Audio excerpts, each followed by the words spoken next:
just make it better. Now that's a familiar refrain when you talk about what Land Rover needed to do when upgrading its iconic Range Rover. The flagship SUV had already grown in size and opulence with the current generation, and now with the midlife upgrade on that fourth generation car, you get more luxury, tweaked looks and a brand new hybrid powertrain. I am in England to drive it, and specifically at the magnificent Blenheim Palace. So this is the mid-cycle update on the Range Rover, which means that it is the same car, it's the same generation, but there are certain styling changes and updates that have certainly been thrown in. I think it's the front grille that's going to grab your attention straight away, because you don't have the three slats anymore. It's a continuous pattern, and it certainly gets your attention, like I said. The headlamp cluster, well, that's been tweaked, but more so from a technology point of view. Laser lighting and the 140 LEDs in that cluster, you can sort of customize that. A few of them switch off for oncoming traffic to reduce the glare, and I think that's pretty cool. Now, there are a few other things, of course, that have changed. The color, this is a new one, and so they call it Byron Blue. I have to say, I would have probably thought it would look dull, but this does look really stately on this car. The entire range of cars we're driving today do have this color on them. The fins on the side, there were 3, now there are 4, and that contrast always works well. New alloy pattern as well, that's a 21-inch, and you do still have the 22-inch option. And at the back, while the rest of the silhouette remains the same, like I said, tail lamp cluster has been updated.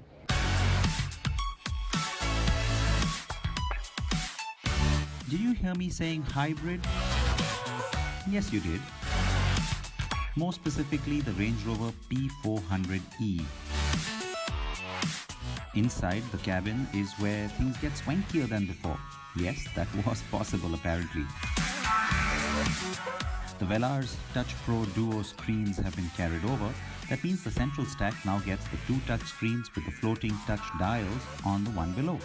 The 2 screens house pretty much everything you need, from navigation to music to the terrain response system settings.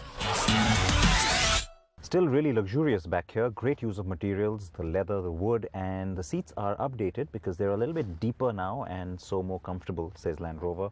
Of course, they still recline. You still have the option of the long wheelbase car, extremely popular in markets like ours.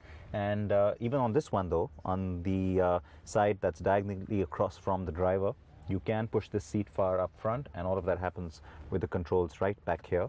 And it allows you to recline the seat and also have a little footrest that pops out, and you can really relax. So while that's happening, let me also tell you that there are a couple of other things that have changed. You now have a little touch panel of sorts here, which has 4 different functions. You can turn off the volume, you can of course access the reading lights, and then the screen as well, which opens up to the nice panoramic roof and lets some of that sky in. Very nice. Also, the what looks like a drop-down armrest is of course a way to go from a 2-seater to a 3-seater back here, and all you have to do is just press a button. So that's certainly new. It's also electric and automated, and it goes up. The steering controls kind of mimic what's happening up there with the floating dials up front. It does look nice and adds a little sort of tech sophistication, if you will. And of course, you have the touch screen, which lets you control everything else, including the massage function on the seats.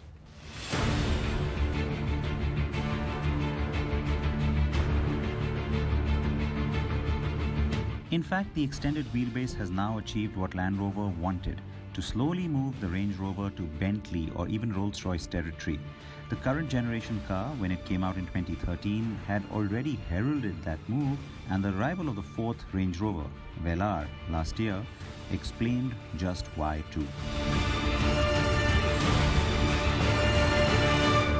Now this car that I'm going to be driving today is the PHEV. That's the plug-in hybrid electric vehicle, and that's something that we've seen on the Range Rover before, but it was more experimental. Now it goes mainstream, and that's not surprising given that this is the flagship for Land Rover. Of course, we're not going to get it in India anytime soon.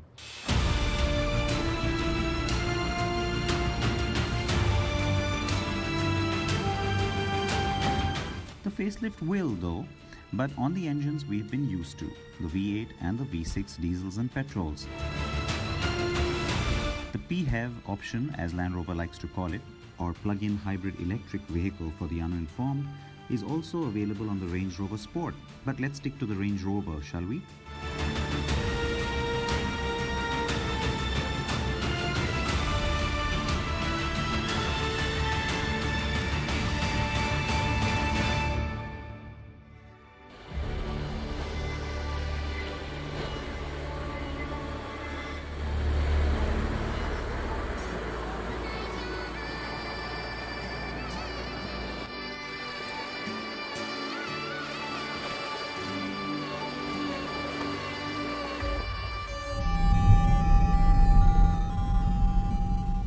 Well, you heard all the beeps, and that's of course because we've started wading through the river here, and I don't want to hit any of the ducks that are in the way. Are we clear? Yeah. All right. Now, the part that surprises a lot of people, and I have to say, to be honest, surprised me as well, the wading capability on the hybrid, the same as the non-hybrid Range Rover, which is 900 millimeters.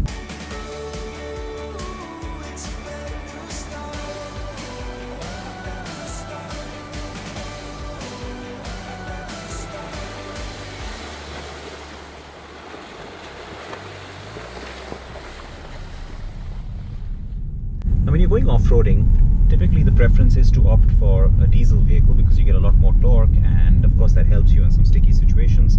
Even though, don't forget, a lot of the new four-wheel drive systems, the intelligent ones, are sending power to the different wheels where you need more traction.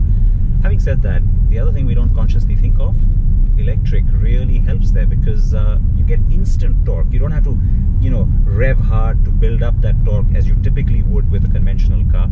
And even though we've got the EV mode switched off right now, the electric part of the system continues to sort of play a role and throw in a little bit of power when needed.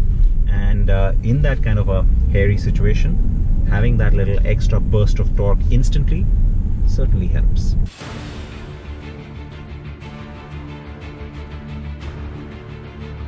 It is rather strange, though, to think about a Range Rover with a 4-cylinder engine under the bonnet. After all, no Range Rover had offered anything but a V8 as standard and subsequently a V6 option until now. Now, all of the updates that you've seen on this Range Rover, they're not just restricted to the hybrid. You do get this on the regular Range Rover too, which means that the combustion engine versions will have it, and so we will get it in India as well.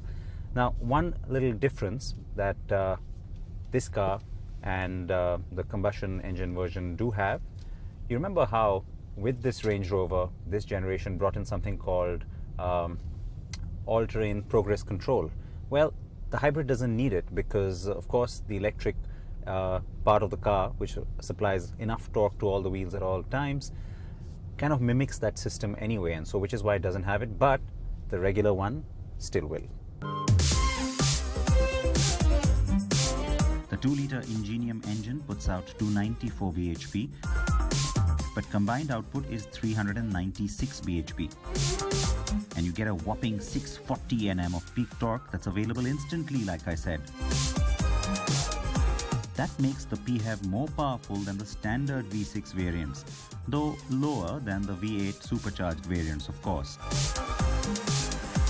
The car can run in pure electric mode, eerily silently I may add, for 51 kilometers.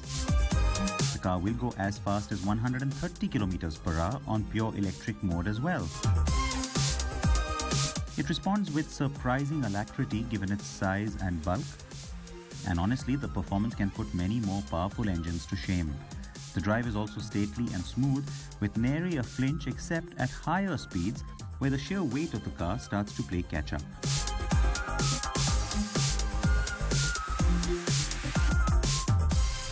The hybrid system has something called a save mode, which is rather interesting, and it's something new because what it does is it allows you to actually save up the electric power for when you want to use it and not throughout your journey. So let's say you start off from home on a full charge from the countryside and you want to get towards the city, but you only want to use pure EV at the end of your journey. Well, you get to decide and customize that because you save it at the start and use it only later.